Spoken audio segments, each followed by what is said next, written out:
5 Ways to Look Down at the People of Gokul by Krishna's Mercy. कथ्यता में पित कोयम संभ्रमो व उपागत किम फलम कस्य वोद्देश केन वा साध्यते मख. Quote, My dear father, I am very respectfully and humbly inquiring. What is this arrangement?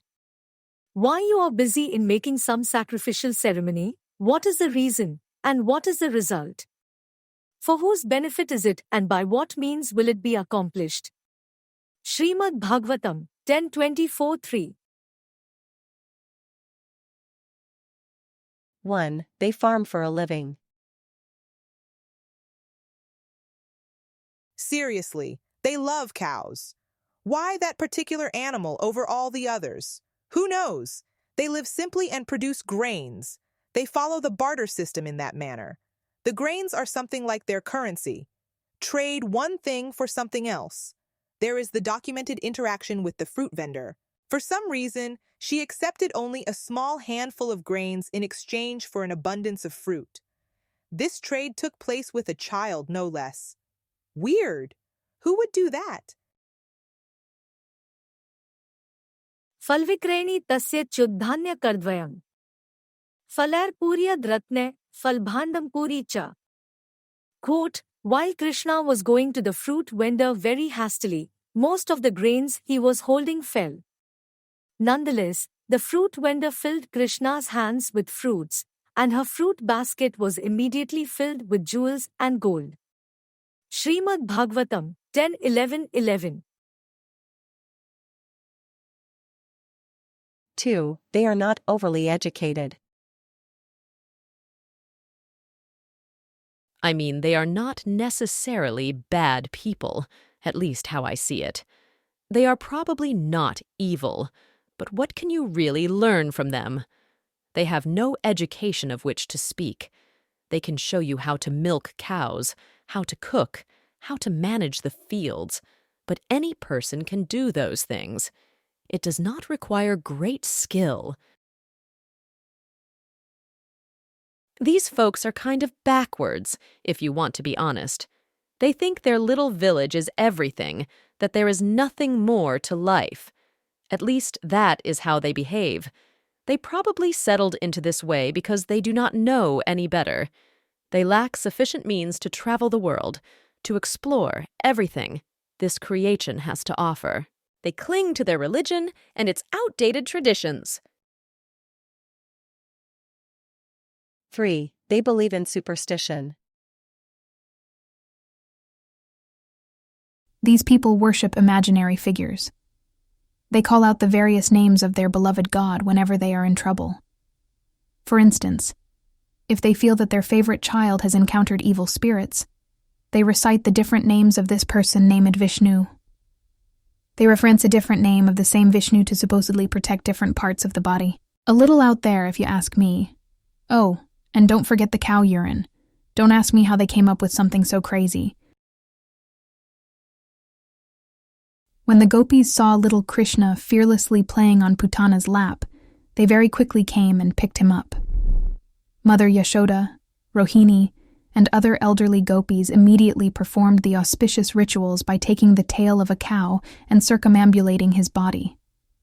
The child was completely washed with the urine of a cow, and the dust created by the hooves of the cows was thrown all over his body. This was all just to save little Krishna from future inauspicious accidents. Krishna, the Supreme Personality of Godhead, Vol 1, Chapter 6.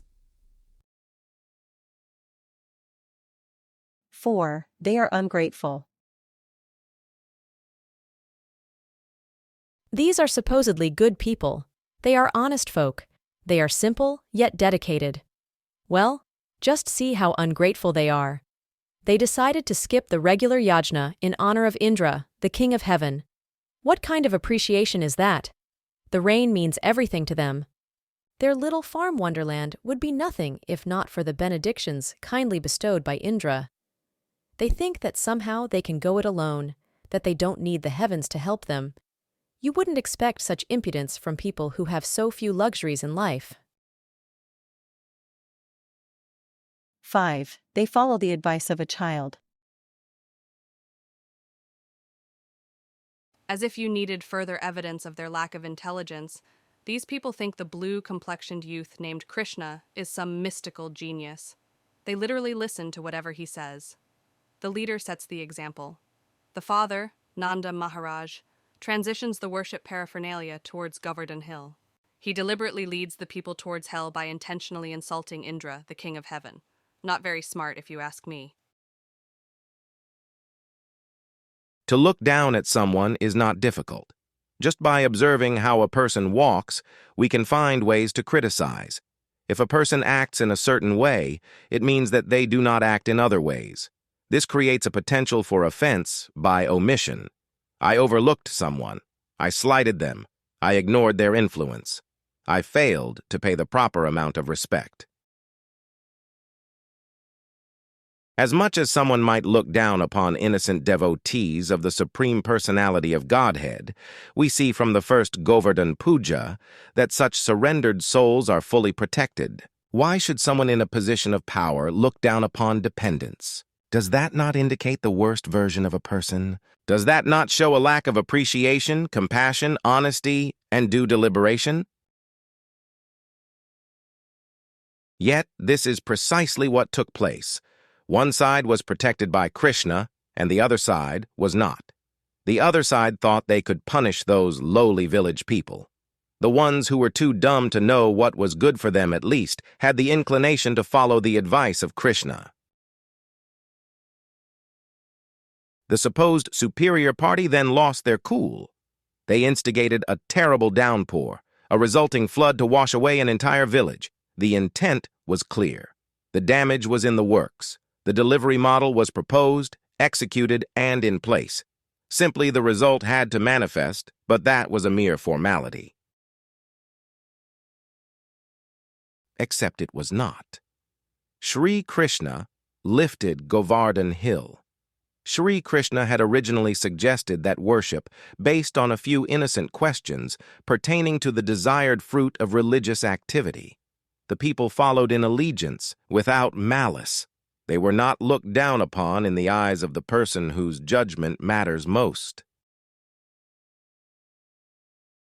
In closing,